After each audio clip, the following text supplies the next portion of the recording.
किसान साथियों नमस्कार। आज की वीडियो हम बतलाने वाले हैं आपको कि करेले की जो अगेती फसल को आप किस तरीके से लगा सकते हैं। अगर आप सही समय पर बुवाई कर देते हैं तो आपको अच्छे उत्पादन के साथ में अच्छा प्रॉफिट भी आपको मिल जाएगा। किसान साथियों, प्रति एकड़ की बात करेंगे तो कितना बीज की आवश्यकता पड़ती है, साथ ही में खेत की तैयारी किस विधि के द्वारा करनी चाहिए और बरसात में करेले की जो बुवाई है किस प्रकार से करनी चाहिए हमें, और क्या क्या हमें जो ज़रूरतमंद सामान होता है जैसे मल्ची पेपर हो गया और तारबंदी कैसे करनी है, सारी आपको इस वीडियो के माध्यम से संपूर्ण जानकारी मिलने वाली है। किसान साथियों, सबसे पहले मैं आपसे निवेदन करना चाहूँगा, चैनल पर पहली बार आएँ तो चैनल को सब्सक्राइब करें और घंटी वाले बटन को ज़रूर दबा दें। तो किसान साथियों, वीडियो को स्टार्ट करते हैं। सबसे पहले बात करेंगे किसान साथियों अनुकूल समय की। तो अनुकूल समय से जून से लेकर जुलाई का महीना अनुकूल होता है। आप इन दोनों महीनों में कभी भी इसकी बुवाई कर सकते हैं। इसकी बुवाई करने के 2 तरीके होते हैं। एक तो आप डायरेक्टली खेत में बीज को रोप सकते हैं, साथ ही में दूसरी विधि है यानी कि आप नर्सरी को तैयार करके उसके बाद रोपाई कर सकते हैं, जो कि प्रो ट्रे के द्वारा आपको नर्सरी तैयार कर लेनी है। साथ ही में बात करेंगे तापमान की। तो मिनिमम जो तापमान है 15 डिग्री सेंटीग्रेड होना चाहिए और मैक्सिमम की बात करें तो 35 से 38 चल जाता है। और वहीं पर सॉइल की बात करें तो सभी प्रकार की मिट्टी में आप इस फसल को कर सकते हैं, लेकिन बरसात के मौसम में आपके खेत की जो वाटर ड्रेनेज है यानी कि जो जल जल निकासी है वो अच्छी होनी चाहिए, क्योंकि खेत में अगर जल भराव होगा तो उसमें जो बेल होती है उस सड़ने लगती है और गलने लगती है, जो इसमें ज़्यादा नुकसान होने की संभावनाएं बन जाती हैं। वहीं पर एल्केलाइन की बात करेंगे, पीएच मान की बात करें तो 5 से लेके 7.5 तक अनुकूल होता है। अगर इससे ऊपर जाता है तो किसान साथियों, बुवाई करने से पहले जब आप बेड बनाएंगे तो उसमें बेड में जिप्सम का प्रयोग कर सकते हो। काफ़ी सस्ता आता है, जो कि प्रति एकड़ में 2 बोरी आप जिप्सम का प्रयोग कर सकते हैं। अब बात करेंगे किसान साथियों, मैं आपको बता दूं जो कि बरसात के मौसम में जो हाइब्रिड करेला की जो वैरायटी है, 4 आपको ऐसी वैरायटी बताऊंगा जो कि अच्छा उत्पादन देती हैं और 50 से 60 दिनों के अंतराल में आप हार्वेस्टिंग कर सकते हैं। तो सबसे पहले मैं आपको बता दूं, पूसा हाइब्रिड 1 आती है, जो कि ये करेले की जो एक किस्म है। देश में जो उत्तरी भारत जो मैदानी क्षेत्र होते हैं उनमें आप उगा सकते हैं। साथ ही में इसको बसंत ऋतु और ग्रीष्म ऋतु एवं वर्षा ऋतु तीनों ऋतुओं में आप आसानी से इसकी बुवाई कर सकते हैं। साथ ही में जो इसका जो हार्वेस्टिंग है 50 से 60 दिन के अंतराल में आप कर सकते हैं।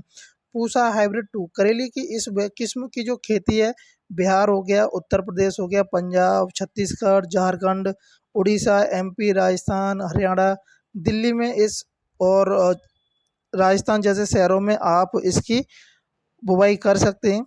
और साथ ही में ये जो इसकी हार्वेस्टिंग है किसान साथियों, 45 से 50 दिन के अंतराल में आप इसकी हार्वेस्टिंग कर सकते हैं।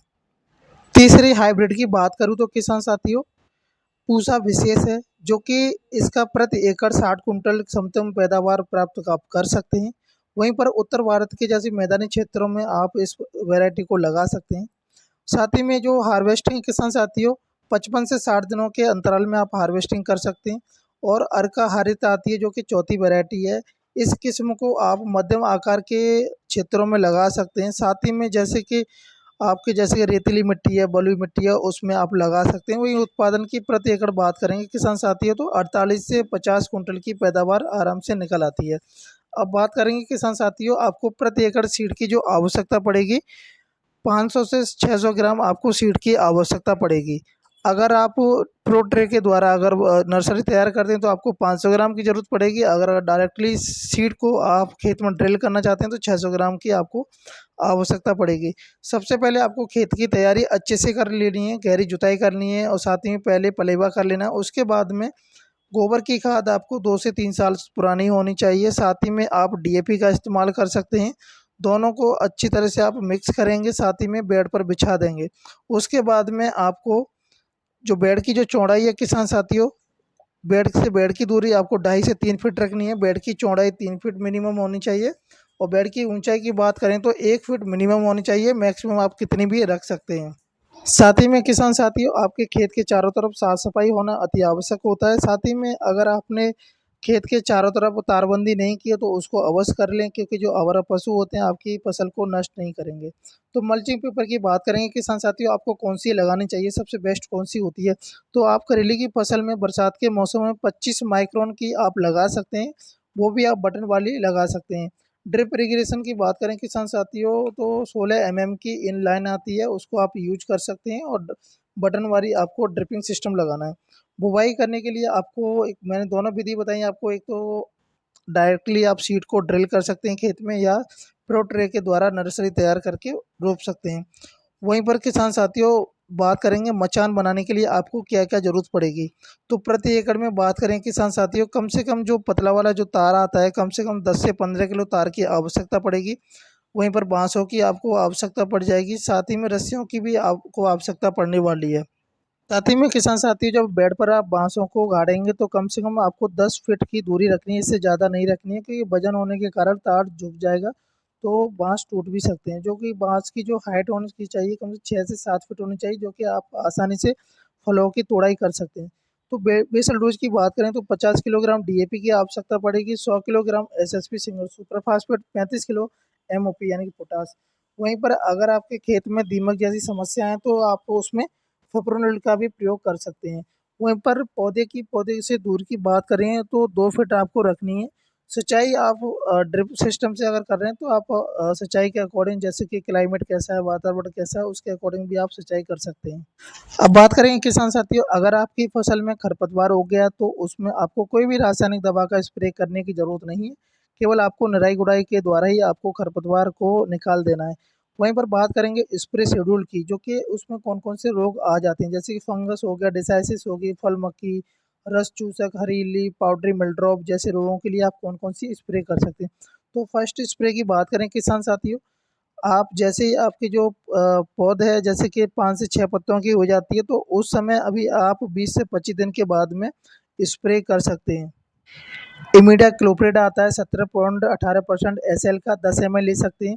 वहीं पर M45 मोनोक्रोटोब आती है 75% डब्ल्यूपी की, 30 ग्राम ले सकते हैं। 15 लीटर पानी के घोल बना करके स्प्रे कर देना है आपको। सेकंड स्प्रे की बात करें किसान साथियों, जैसे ही आपकी फसल 30 दिन की हो जाती है उसके बाद में सिजेंटा की एक्टार आती है, जो कि टाइप मेथोक्सम आती है 25% डब्ल्यूजी की, जो कि 6 ग्राम ले लेनी। वहीं पर बायर कंपनी की आती है एंट्राकोल आती है, जो कि प्रोपोनेम होता है 70% की, डब्ल्यूपी 40 ग्राम ले सकते हैं। दोनों में से किसी एक को लेकर आप वो स्प्रे कर सकते हैं। थर्ड स्प्रे शेड्यूल की बात करें, जो कि आप जैसे आपकी फसल 40 से 50 दिन की हो जाती है उस समय आप यूज कर सकते हैं। अगर आपको जैसे फल मक्खी, रस चूसक, हरी इल्ली, पाउडरी मिलड्रॉप जैसे अगर रोग आपको देखने को मिल रहे हैं तो आप थर्ड स्प्रे कर सकते हैं, नहीं तो आपको करने की कोई भी आवश्यकता नहीं है। अगर आपके जो रोग हैं फसल में आ गए हैं तो उसके लिए यूपीएल की जो लेंसर गोल्ड की आती है 35 ग्राम आपको ले लेनी है, या आपको सिजेंटा कंपनी की क्वांटिस आती है 40 ml लेकर के आपको घोल बना करके स्प्रे कर देना है। तो किसान साथियों मैं आशा करता हूँ अगर आपको वीडियो से अच्छा ही लगी तो वीडियो को लाइक करें और चैनल को सब्सक्राइब करना भूलें। जय हिंद, जय भारत, जय किसान।